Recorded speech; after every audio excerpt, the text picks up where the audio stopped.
മാധ്യമപ്രവർത്തകൻ, നാടകകാരൻ, സിനിമാക്കാരൻ എന്നീ നിലകളിൽ പ്രശസ്തനായ പ്രമോദ് പയ്യന്നൂർ ഹാപ്പിയാണ്. ചലച്ചിത്രമേളയിൽ പങ്കെടുക്കാനെത്തിയ പ്രമോദിന് ധാരാളം നല്ല സിനിമകൾ കാണാൻ കഴിഞ്ഞു. മുൻ വർഷങ്ങളെ അപേക്ഷിച്ചിട്ട് നോക്കുമ്പോൾ സെലക്ഷനിൽ സെലക്ഷൻ കുറച്ചുകൂടി ബെറ്റർ ആകാമായിരുന്നു എന്ന് തോന്നിയിരുന്നു. അത് പൊതുവായിട്ട് നമ്മുടെ ഫിലിം സുഹൃത്തുക്കളുടെ ഇടയിൽ തന്നെയുള്ള ഒരു ടോക്ക് കൂടിയാണ്. അത് പിന്നെ അത്യാവശ്യം നല്ല സിനിമകളൊക്കെ ഉണ്ട്. ഇപ്പോൾ റോക്കറ്റ്, മേക്ക് ദാക്കാധാര ഒക്കെ പോലുള്ള ദാക്കാധാര പോലുള്ള സിനിമകൾ, ഇതൊക്കെ വളരെ നല്ല ചിത്രങ്ങളാണ്. ഇനിയും നല്ല സിനിമകൾ വരും എന്നുള്ള പ്രതീക്ഷയിലാണ്. എന്തായാലും നല്ല സിനിമകൾ വരാതിരിക്കില്ല, കാരണം അതിന് വളരെ ഏബിളായിട്ടുള്ള ആൾക്കാരായിരിക്കും സെലക്ട് ചെയ്തിട്ടുണ്ടാവുക. അപ്പം പ്രതീക്ഷകൾ തന്നെയാണ്, നല്ല സിനിമകൾ ഉണ്ടാകും. എല്ലാവരും ആ പ്രതീക്ഷയിൽ നിൽക്കുന്നുണ്ട്. കഴിഞ്ഞ ചില ദിവസങ്ങളിൽ ചില സിനിമകൾ പ്രേക്ഷകരെ നിരാശരാക്കിയിട്ടുണ്ട് എന്നുള്ളൊരു സത്യമുണ്ട്. വൈക്കം മുഹമ്മദ് ബഷീറിന്റെ ബാല്യകാല സഖി സിനിമയാക്കുന്നതിന്റെ തിരക്കുകൾക്കിടയിലാണ് പ്രമോദ് 18ാം മേളയ്ക്ക് എത്തിയത്.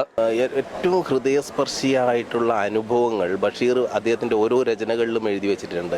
ജീവിതത്തിൽ നിന്ന് ചീന്തിയെടുത്ത ഒരു ഏടാണിതെന്നും അതിന്റെ വക്കിൽ ചോര പൊടിഞ്ഞിരിക്കുന്നു എന്നൊക്കെ MP പോൾ സാർ അതിന്റെ അവതാരികയിൽ എഴുതുമ്പോൾ വളരെ സത്യമാണ്. അത് ശരിക്കും ബാല്യകാല സഖിയുടെ ഓരോ ഖണ്ഡികകളും വായിച്ചു പോകുമ്പോൾ നമുക്ക് അതിൽ ജീവിതത്തിന്റെ ഏറ്റവും ആത്മാർത്ഥമായിട്ടുള്ള സമീപനങ്ങളെ കാണാൻ വേണ്ടി പറ്റും.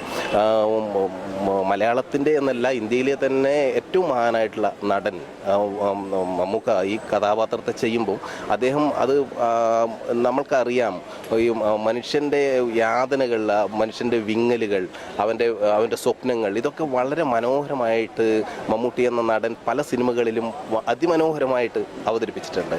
അങ്ങനെയുള്ള ഒരു അഭിനേതാവിൽ നിന്നും ഈ കഥാപാത്രത്തോട് നീതി പുലർത്തുന്ന രീതിയിലുള്ള അംശങ്ങളെ അടർത്തിയെടുക്കാൻ വേണ്ടിയിട്ടാണ് ശ്രമിച്ചിട്ടുള്ളത്. അത് മമ്മൂക്ക വളരെ മനോഹരമായിട്ട് ചെയ്തു എന്ന് മാത്രമല്ല, അദ്ദേഹം നന്നായിട്ട് ക്രിയേറ്റീവായിട്ടുള്ള കാര്യങ്ങളിൽ കൂടി നിർദ്ദേശങ്ങൾ തരികയും ആത്മാർത്ഥമായിട്ട് ഇതുമായിട്ട് സഹകരിക്കുകയും ചെയ്തിട്ടുണ്ട്.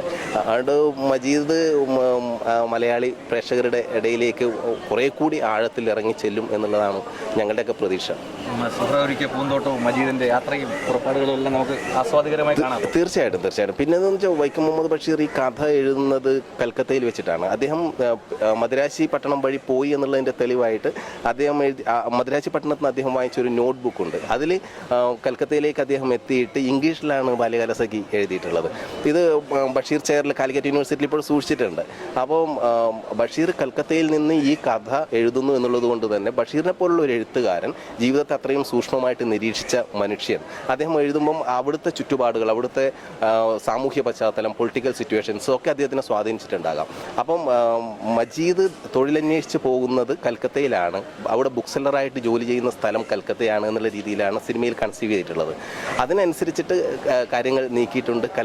കൽക്കത്തയുടെ വേനലും മലയാളത്തിൻ്റെ മഴക്കാലവും മാമ്പഴക്കാലവും ഒക്കെ ഇടചേർത്തിട്ടാണ് സിനിമയുടെ തിരക്കഥയും ട്രീറ്റ്മെൻറ്റും ഒക്കെ മുന്നോട്ട് പോകുന്നത്. ബാല്യകാല സഖി ജനുവരി അവസാനം തിയേറ്ററുകളിൽ എത്തുമെന്നും പ്രമോദ് പയ്യന്നൂർ പറഞ്ഞു. M7 News.TV, Thiruvananthapuram.